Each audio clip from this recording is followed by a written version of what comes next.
guys, what's up? My name's Brianne, and today we have the wonderful Sarah here today with us at Poema Studios. Hi guys, I'm Sarah. I am owner of Boho Bridal Co. I'm a bridal hairstylist based in Upland, but I travel all over SoCal. Cool. So, can you tell me a little bit of backstory about your business? So I just started out on my own actually the beginning of this year. Before that, I was working with 2 or 3 other bridal teams and just getting my foot in the door. But yeah, I went full force with it this year and I love it. And I don't think there's anything else I'd rather be doing right now than bridal hairstyling. I had no idea that you just went off on your own. Yeah, just pretty much like January-ish of this year. Like I still work with 1 or 2 teams when they need me type of thing, but I'm actually going to be hiring pretty soon. So that's really exciting. Yeah, I love it. So I think the first question that I want to ask you is just starting from the beginning. So say that I am a bride and I'm reaching out to you for my wedding day for the first time. How does the process start? How do things move along from there? So I mean, I would say most of my brides find me on like Instagram probably. So I have an inquire button. So you just click on that and it would take you to my website. It would ask you your wedding day, how many services, type of like hairstyle you're kind of going for, the location, all like the basic details type of stuff. And then from there, I would send over my proposal and pricing and just get some like more details, like where is it? Where's your venue? Does it have a bridal suite? Do we need to book an Airbnb or can we get ready there? Just a little bit more details. And then after that, I'd send over a contract and an invoice. And after that, it would just be smooth sailing until the wedding day. Wow. Okay. Yeah. That seems pretty easy. Yeah.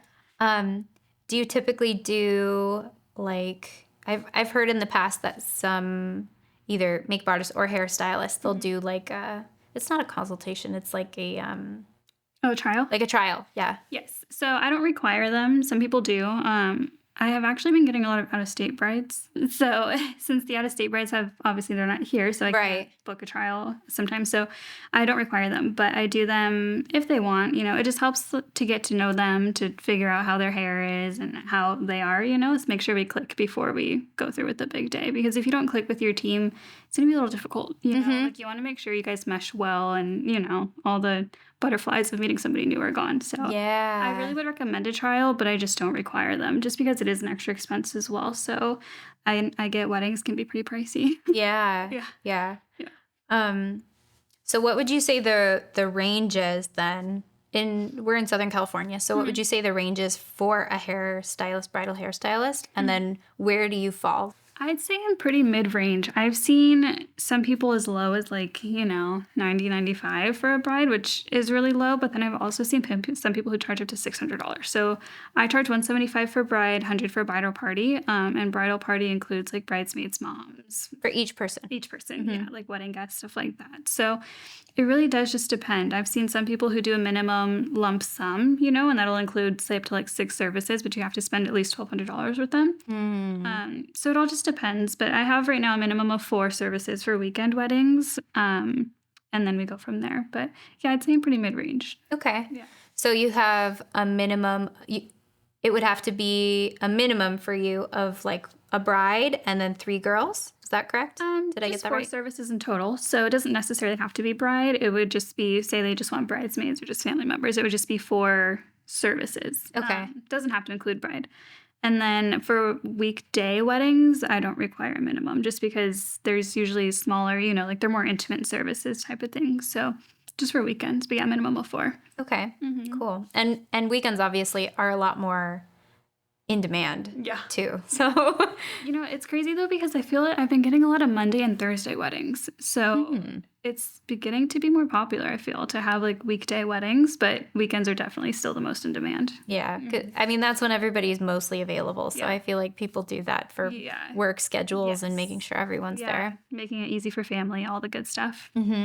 So while we're on the topic of budget and costs and things of that nature, what are some typical extra costs that you might have to include in a service fee? So like, for example, me not coming from that background, but thinking about it would be like maybe hair accessories or extensions or things of the like. Yeah, so accessories I don't charge extra for just because those are just simple bobby pins or just little clips that you place in the hair. Extensions definitely are an extra charge because that's more hair that I have to add on. It's more Mhm. time. A lot of the times with extensions, so they don't tell me ahead of time. So if that's one thing I would put out there is let me know ahead of time if we're gonna have extensions because then it can kind of Mm. push the timeline back. But extensions are an extra fee. Travel, of course, is an extra fee. Depending on where it's at, if it's local, there's no fee. If it's within like 20 miles.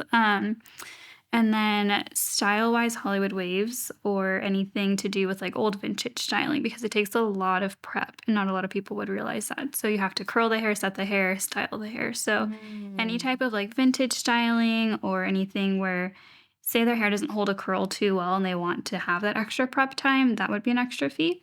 But I feel like it's pretty standard to just have those couple extra fees. Like there's not too many things that our industry charges more for. Mhm. Yeah, in that realm. That's good to know. I Yeah. had no idea that the big Hollywood style waves were a lot of extra A time. lot. Yeah, because you have to curl the whole head and then you literally have to pin every single curl. And then you have to go Mm. back and brush them and make sure that all the ridges are like the perfect form and because it's very uniform. So I typically will only do Hollywood waves for bride just because timeline doesn't really allow for a bridesmaid to have an hour and a half styling. Yeah. So I will if they tell me ahead of time, but if day of they're like, "Oh, I want these big voluminous glam waves." I'm like, no, I'm sorry. Like, I'll give you the waves, but we don't have time to do the full glam. Mhm. So yeah, little things like that would be extra fees, but that's about it. Is there any way that you kind of prevent things like that from happening on the wedding day? Like, do people provide you So inspiration and you guys go back and yeah, forth? a little bit. I mean, I usually only have the inspo from the bride, because bridesmaids are typically pretty simple. It's usually like updos or like maybe half up, half down, stuff like that. But I do have a hair prep like PDF that I send out when I send over their timeline. So it's about like a week and a half before the wedding, and they can see like, oh wait, Hollywood waves are an extra charge, and like I do need to make sure my hair is prepped correctly, and I'm giving her this extra info. So I try to be as like translucent as I can with that stuff to make sure that they know that all those things are going to be extra fees Mhm. and to make sure we're not running behind because the last thing you want is to be running late on your wedding day. That's Yeah. not fun. It's so much extra stress that's definitely So not stressful. necessary. Yeah, for sure. So just little things like that. I try to make sure I can prep them as well as I can. Mhm. Mhm. So, what would you say are some good tips that you would give brides or bridesmaids for prepping their hair before the wedding day? For prepping their hair, I would definitely make sure it's clean and dry. A big myth that goes around is dirty hair is better, and it is not at all. At all. I honestly don't know where that came from, and it drives me nuts because they'll show up and they're like, I haven't washed my hair in 3 days. It should be good. I'm like, no, because now I have to battle all that oil and debris and buildup just to try to get your hair to hold a curl. So Mm. it's really important to have clean, dry hair. If they have like naturally curly, frizzy hair, I would always recommend to go get a blowout the night before. Maybe just go to like your local salon or something or a blow dry bar and get a blowout if you're not really good at blow drying it straight yourself, because then that's a lot of frizz for us to fight with on wedding day. So the biggest thing is being clean and dry. Yeah, Mm. because there's really not time in the timeline to blow dry everybody's hair either. So you want to make sure that you keep the timeline running smooth. You want a So yeah. good canvas Yeah, starting for point. sure. Yeah, because if not, dry shampoo can only do so much. It can pretty much only mask it, and clean hair always looks better. Like I'm sure you've gotten the compliment, like, "Oh my gosh, your hair looks good," and you're like, "Yeah, thanks, I washed it." Like, stuff like that. So Yeah. you want to make sure that like you have clean hair. That's the biggest prep. So, would you say clean hair as in wash it day before or night Day before? before, night before. Yeah, just to be safe because some people like to let their hair air dry, and if they wash it that morning and it's still not completely dry, then I'm like, sorry, girl, go dry your hair and come back, because I don't have time to do it for you. So Mhm. I would say night before. If your hair is dry enough, you could probably get away with a day or two before, but just don't come in with like 3-day dirty hair because Mhm. it's not going to hold anything that we do to it. Yeah, it's not gonna help if you've Not going to got big, help. oily grease Yeah, balls. yeah. Not at all. Unless you're going for the slicked back, like Sure, Hailey if you just Bieber, want yeah. cool girl look. Yeah, if you just want like the sleekest bun ever, then sure I can work with your dirty hair. But it's not the best thing. And I feel like some people get offended, and I'm not even trying to offend them, but I'm like, I'm sorry, there's only so much I can do because your hair is dirty, And they're like, well, I got dry shampoo. I'm like, yeah, but then I can't use my texturizing products, my volumizing products, because I have to put so much dry shampoo.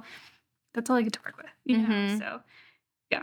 it's not a good. And I'm sure that the more product you start putting into it too, at some point it's like too much, and then it doesn't look good. Yeah, it either will become like white and flaky, and then in your pictures, I mean, you being a photographer, I'm sure you've seen it. You see like little white flecks in their hair, and it's like, I haven't. Oh, actually. really? Most people have like really Good. great looking hair. Okay, I've good. seen it in my own pictures because my scalp is really dry, but that's not like for a. sure. Yeah, I'm glad that's not a common thing then, because some of the girls, when they pull out their dry shampoo, I'm like, oh my gosh, don't do that. Like, that's not gonna look good. You're gonna get a white cast. Yeah, I'm like, it's not gonna be very pretty. So yeah, clean hair. Another question about prep. If, say, someone wants to do any type of coloring or like get highlights, lowlights, whatever, how many days before or weeks before would you suggest? I mean, color honestly doesn't really matter. Like, if you wanted to go the day before and get your color done, that's fine, because they're going to wash it for you. And then you'll have a professional blow dry. Actually, it might even be better to wait and do it sooner, just because you'll have like the clean hair. And I feel like when you have a fresh blowout, your hair lasts longer versus if you just let it air dry, then we're fighting with like the frizz and the natural textures. For bride though, I would say a couple months, just because you want to make sure you like your color, maybe not a couple months, but far enough in advance to where if you hate it, you can change it right before. So I wouldn't recommend like super soon. And sometimes the color of your hair actually will affect the outcome of the style, because if you have, say, all black or all dark hair or just one solid hair and you want like this big braid or, like something that shows a lot of texture to it, you're not going to see that texture. So you're going to want to have like highlights, or you can even get extensions that are colored if you don't want to color your own hair. But that way you can like see the little strands running through it, of different colors. It'll definitely make it 3D versus being so flat with it just being one color. Oh, that's really interesting. So same with like inspiration pictures, like you're going to want to find something that's your hair color, because say you have dark hair and you come in with a blonde who has like a big braid and like a fluffy bun. I do it on dark hair, it's not going to look the same, because you're not going to have those pops. The dimension. Yeah, it's all just going to be solid, and it takes a lot more work to make it look like that picture, because it has to have a ton of texture, a ton of products and everything in there just to make it even slightly pop. So I would say color and prep kind of go hand in hand with also your inspiration pictures, just to make sure it's all flowing very well, But yeah, I would say color for a bride is more important than the bridesmaids, of course. But if you're changing up your color, do it at least a month in advance so you can make sure you like it. And not have a terrible disaster of it going wrong the day before. You don't want like blonde highlights and then you come out and they're like super ashy and it like washes you out or something, So I would say at least a month before. That's a good idea. Yeah. On the topic of inspiration, have you ever had an experience where someone brings in too many inspiration photos for you and it's like overwhelming and then... Yeah, I definitely say 2 to 3 max. And I put it in that prep that I send out in a little PDF to make sure that it is within their shade range of their color, it matches their natural texture, things like that. Because if you have super curly hair and you're coming in with like, the Hailey Bieber super slick, I'm like, okay, well, we got to fight that frizz. It might be better for you to straighten your hair before. So it's really important, and a lot of people don't think it is, but it's really important to find pictures that are your color, your texture, and your length. Because say you come in with this like cute little like sleek bun, but you have hair down to your butt, I'm not gonna be able to do it. So some people think it's better to have a lot of hair, and sometimes it's not, because if you have all that hair and you want like a dainty bun or a soft little wave, you're not gonna get that because you already have so much hair. So there's pros and cons to having short and fine hair as well as having long and thick hair, because both sides you can't do certain styles. So yeah, inspo pics, I would say keep it to like 2 or 3 and keep it within those ranges, because if not, you're going to be disappointed and there's really nothing I can do about it at that point, because it's not within like what we can do with what you have. So we got to work with what you have. So it's better to have less. That way you're not disappointed. or yeah, so that you have clear expectations. Clear expectations should be the right. Yeah. And not disappointed. Not disappointed. A little bit of both. So then what styles would you recommend to certain hair types and textures? I would say most like bridesmaid styles are typically like half up, half down. Those are good for any texture and length. Those can be done on, curly hair, like naturally straight hair. If you have a ton of hair, if you have fine hair, There's plenty of techniques I can use to make fine hair look big and voluminous. So I would say half up, half down is good for any style. The sleek buns are probably better for like medium to like fine texture just because it's more of a smaller bun. You don't need a ton of hair for that type of style. But if you're wanting the big boho braids, the big messy buns, that type of stuff, you need more hair or extensions. So I would say those type of styles are better for people with like medium to thick hair. And anybody with super long hair, I wouldn't recommend like a full updo. Like you could probably do like a mid or a low updo, but a full updo, it's gonna get too heavy at the end of the day with like the dancing and all the things. The pins might start to fall, so I wouldn't recommend that for long hair.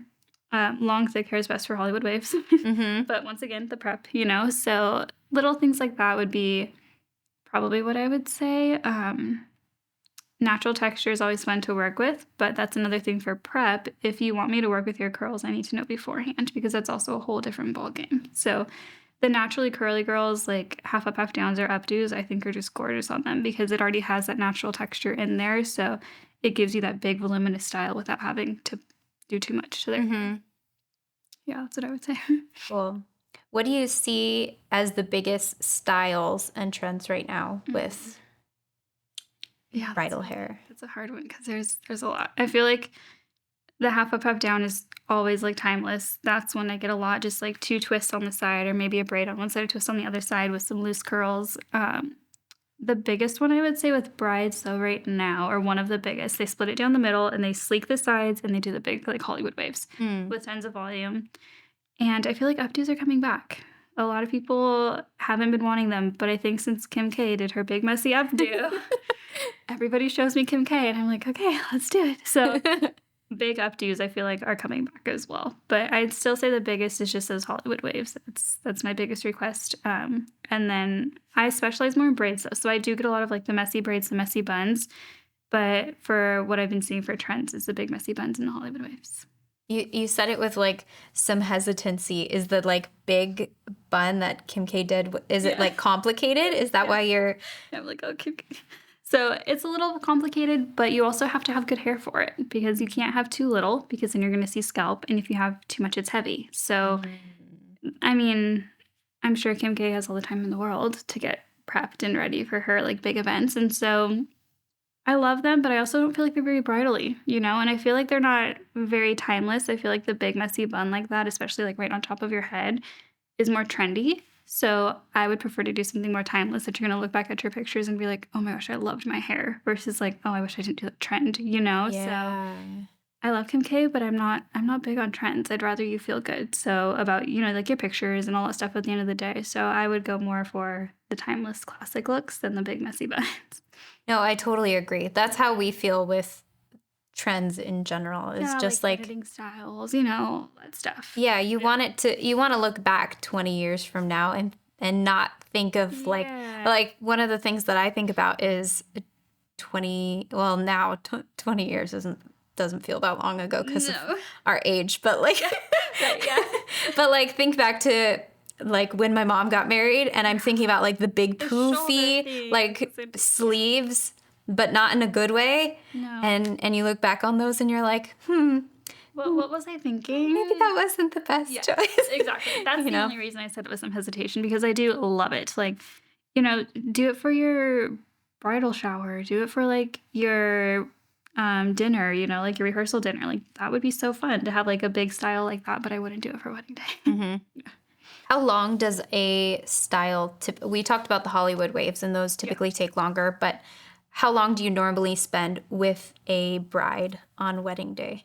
So bride, this is another reason why I love trials, as even though I don't, require them. But I would say bride is usually about an hour. But if it's Hollywood waves, it's an hour and a half, just so I have time to set their hair and prep it correctly. But if they don't have a style that hair that holds the style very well, I also have them for an hour and a half, just so I can prep them. Or I'll do an hour to style, and then I do half an hour at the end to take out the curls and finish it off that way. So bride is anywhere from an hour, hour and a half.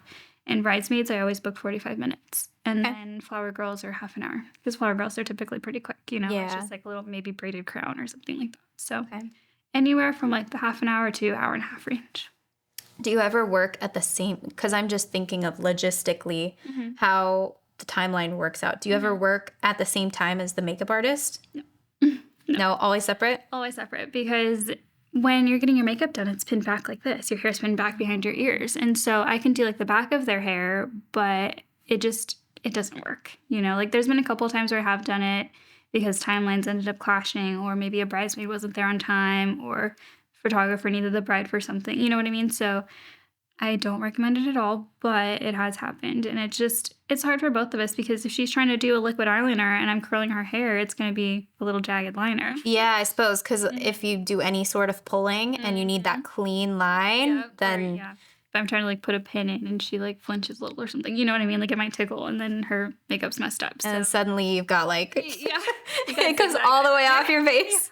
Yeah, it's not my favorite. So the only time we'll do it at the same time is trial day, actually, because then they're not sitting there for 2 hours. You know what I mean? We can just do like the trial within an hour and a half, and they're not sitting there for 2 hours for each service. So, but I do let them know at their trial, we're not going to do this on your wedding day. You'll be able to like be calm getting your makeup, be calm getting your hair done. And with timeline also, I never have bride go last because I don't want her to feel rushed. And at the end is when everybody comes. Your florist is going to come, your photographer is going to come, your planner's going to come check in on you. And if you're sitting there trying to relax and get your makeup or your hair done and all these people are bombarding you with questions, you're going to feel stressed. So I always have bride second to last. That way she has that last hour before needing to get in her dress to figure out anything she needs to get done without having a curling iron on her head. Yeah, no, that's a great idea that I've never really considered very much, because like from the photography and videography side of things, we usually show up at the tail end. We never really want to show up, you know,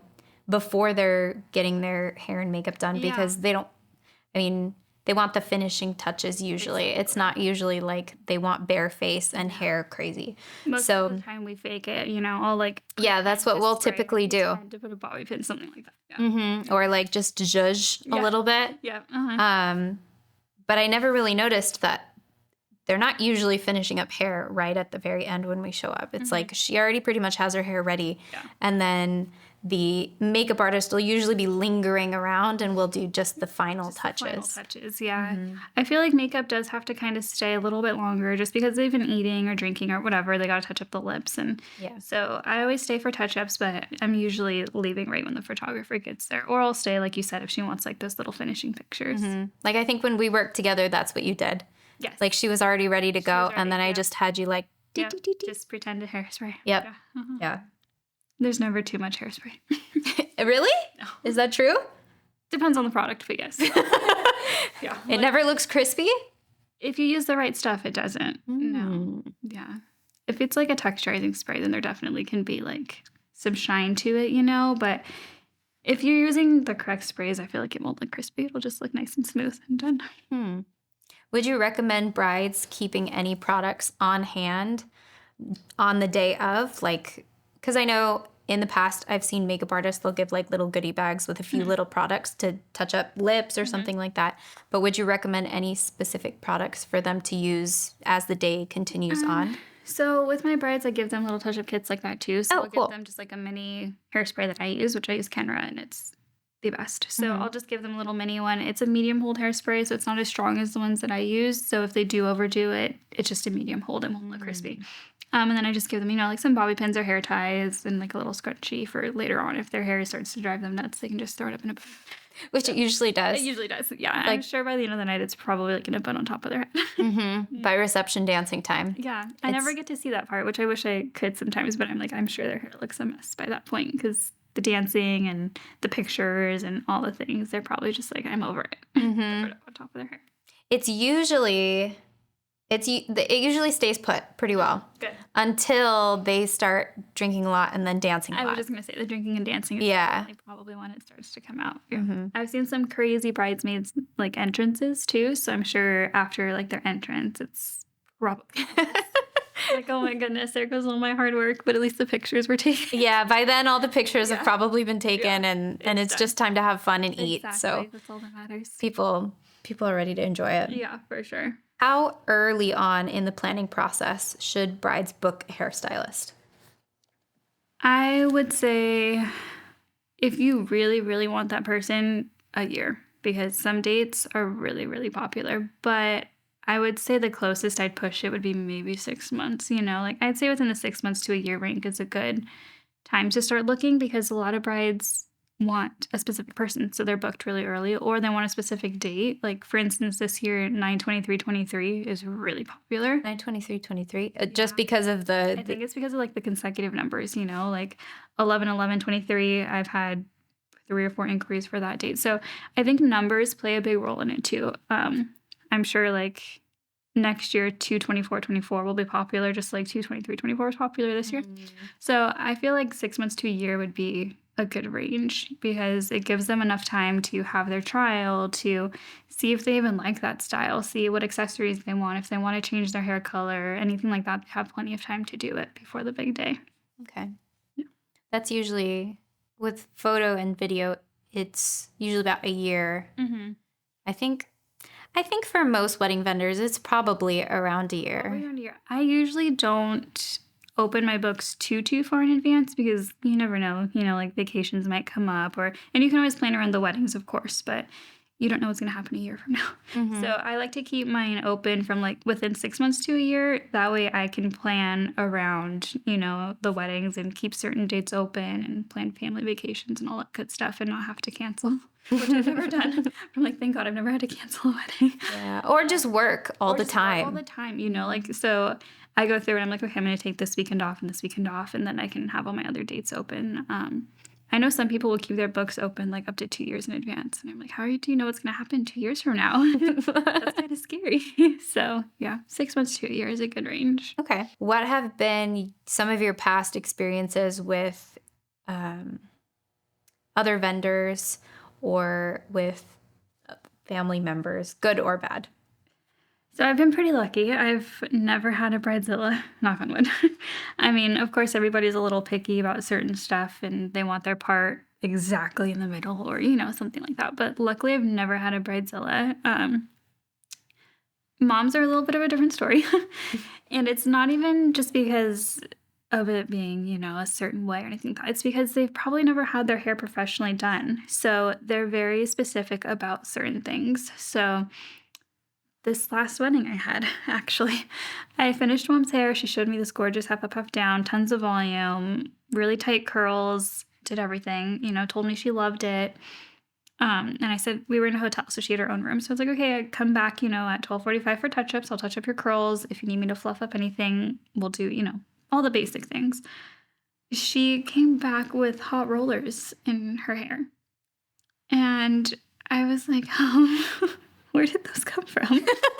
So she was like, oh, no, you did the top part gorgeous. I loved it. And it was, like I said, big and voluminous, Everything was pinned to her head. She had to put like 10 more bobby pins down. And I was like, I don't have time to like fix this, Like I can't re-tease everything in 10 minutes for touch-ups. So did she keep the top and then left the top? But she was very, very specific about, I don't want anything pinned to my head. So I'm like, okay, no worries. Like, we'll make it like she had like some loose twists on the side, but loose enough to cover her ears type of thing. She didn't like her ears and like big volume. And she put like, little butterfly clips that like you put in little girls' hair. Mm-hmm. They were like all over. And I was like, okay, weird. But if that's what you want, go for it. Mm-hmm. It's your day too. Your daughter's getting married. But then she had big, so there's a difference between bobby pins and like pins you would use for buttons. They're like a little bit bigger and thicker. And she had those all on the side. So all that hard work I did to put that twist and place it specifically was gone because it's pinned to her head. And then all of her curls at the bottom were now in hot rollers. And so, I took them out because, I'm going to be helpful. But I went to the bride and I was like, hey, your mom just like destroyed what I did. I just want to make sure she's happy. That's all that I care about. Like, I can fix it as much as I can, but I'm just going to let you know. And she's like, oh my gosh, I knew this was going to happen, blah, blah, blah. So luckily, like, everybody was on the same page at the end. Yeah. Mom was like, I just didn't know how to describe what I wanted to you. And so I just went back and fixed it myself. But I was like, oh my gosh, all my work it's gone. no. So that was a tough one. But most of the time, it's just the moms, because they've never had it done before. So I feel like they're very specific. So that's another thing. If a bride tells me my mom is very specific about her hair, she wants it this way, this way, this way, I almost am kind of hesitant, and I make sure I'm like, okay, well, would she be open to professional opinion? Because if not, it might be better for her to go to her stylist that she's used to, that she's been going to for years. So I try to be very open and communicate as much as I can because it just saves everybody the stress on the wedding day. Yeah. Like you don't want to put all that work in and somebody comes back with a different hairstyle and you don't have time to fix it, because I've had that happen multiple times. I had somebody ask for an updo and she came back with all of her hair down and curled, and then she asked me to do the updo again. And I was like, I mean, Because she didn't like it the first time, or what happened? she wanted it like big voluminous curls, like updos and like some pieces hanging down. And so she decided she wanted more pieces pinned up. So she pinned it all up herself, didn't like it, took it out completely, and thought it would be easier for me to just redo it versus taking out the pins that she put in. So same thing, we were in a hotel. She went to her room and came back. So it wasn't even like I could say, hey, wait, don't do that. I'll help you with touch-ups. Give me like 10 minutes to finish this style and I'll come back to you type of thing. And they all just leave completely and come back with different styles. So it's tough. I mean, I've seen it with makeup where under their eyes was a little too dark and they go and take a makeup wipe and wipe all of it off. No. I've seen that happen a couple times. And with hair, it's a little bit easier because I can just throw the pins in there, curl it tighter, put some more hairspray, whatever, but I felt so bad because she had to redo everything. And once the makeup's set, you can't just go back and put some like concealer there. Yeah, it doesn't work like that. It doesn't work like that. Not at all. So yeah, luckily I've been lucky and blessed with amazing brides. I haven't had any issues with vendors yet, which has been pretty good. I mean, there's of course all the COVID horror stories and venues that have changed their location in the last minute and stuff like that. But luckily we've been good. There was one where recently, actually, those like huge fires in Temecula. I don't know if you remember that, like a couple months ago. Her venue was evacuated while we were doing her hair and makeup. She got the call that they had to find a brand new venue, and I had just finished her hair. And on the wedding day. On the wedding day. Because they were right at the evacuation line, and they ended up having to use like the sister venue a couple cities over. So they had to go from like Temecula to, I think it was Murrieta or something like that, but it was crazy. I felt so bad for her, like the same day. And I kept like checking in. I was like, hey, are those fires okay? I know they're pretty close. Are we still getting ready here? All the things. And she's like, we're good to go. The venue says everything's good. And then the day of, they called her and they were like, we're getting evacuated. No. Yeah, I was like, oh my gosh, I would cry. I felt so bad. But luckily they were able to find like the backup venue pretty quickly. And the venue handled it all for her. But yeah, that was tough. That was probably the biggest horror story.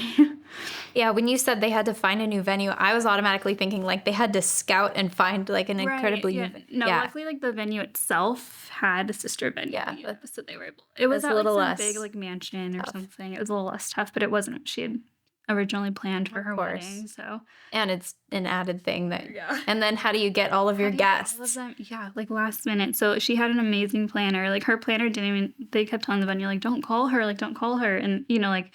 When you're a vendor, you can like hear them in the background. And they keep you updated, but you don't want to stress out bride. And yeah, I was like, oh my gosh, like I can't believe she asked me for her whole wedding the day of. So that was tough. But yeah, luckily I haven't had any crazy horror stories. Not yet. I mean the changing the entire style thing, that's pretty they're pretty crazy, but luckily it hasn't been horrible. I've had like a couple moms who are very specific about how they want their daughter's hair. And so I've had to do recently, I did 2 trials, which is kind of unheard of, because you can usually figure out how you want your style in one sitting, because you can tell me how you want your hair and I'm going to give you my professional opinion as well. If you don't typically wear your hair down, don't wear it down because you're not going to like it. So I try to make sure my bride is heard, but also put my input and make sure she's going to feel the best on her wedding day. But I had her come in. She was super sweet. Mom and sister came with her to her trial, which I try to say no guest to your trial because they're definitely going to influence you to do something you don't want to do because they're going to make it be their trial.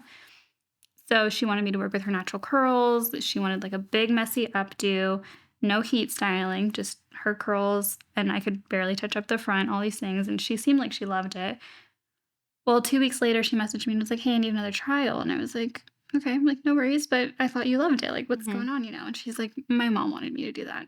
Aww. So when she came back, we completely blow dried her hair, absolutely pinned straight. We did a very sleek updo with 2 braids on the side, and she loved it. But mom didn't know. So wedding day, mom was looking over my shoulder the whole time, asking me what I was doing to her hair. Why are you doing this? And so that was a little stressful. That's tricky. It was pretty tricky, but the bride did a really good job of like, this is my day. This is how I want it. Please leave her alone. Like she got up and was looking in the mirror because I was standing in the mirror. I'm like, go look, stand opposite so you can see the back type of thing. And she's looking at it and I could see mom just judging me. She was just glaring and I was like, oh my gosh.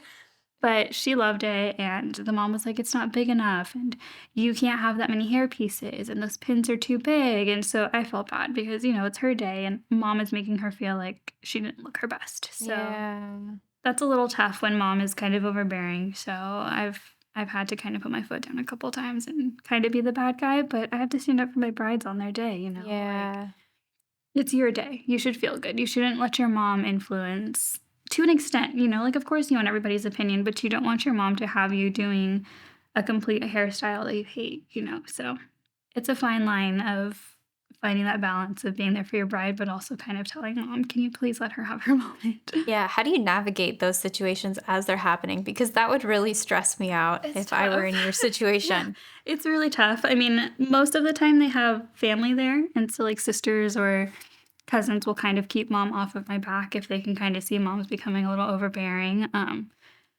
It's kind of funny when mom stands over your shoulder and they're like, why are you curling her hair like that? And you're like, I mean, I've spent years like perfecting my techniques and you're going to come judge me for the way I'm curling hair, but it's because they're used to their hot rollers or they're used to their tiny little curling iron or, like different styles. So it's hard because I don't want to step on anybody's toes, but my brides need to feel their best, so I'm thankful that they usually have good sisters and cousins or somebody there that can kind of see mom is overbearing. And I try my best not to be flustered. And I just kind of like, I understand this is, your big day as well, but we need her to feel her best. And so you kind of just have to nudge yourself in between. Yeah. It's tough, but you got to do it. It is very tricky. Yeah. Are there any last tips or tricks or piece of advice that you would give to brides who are looking to hire a hairstylist or hair tips, whatever you think?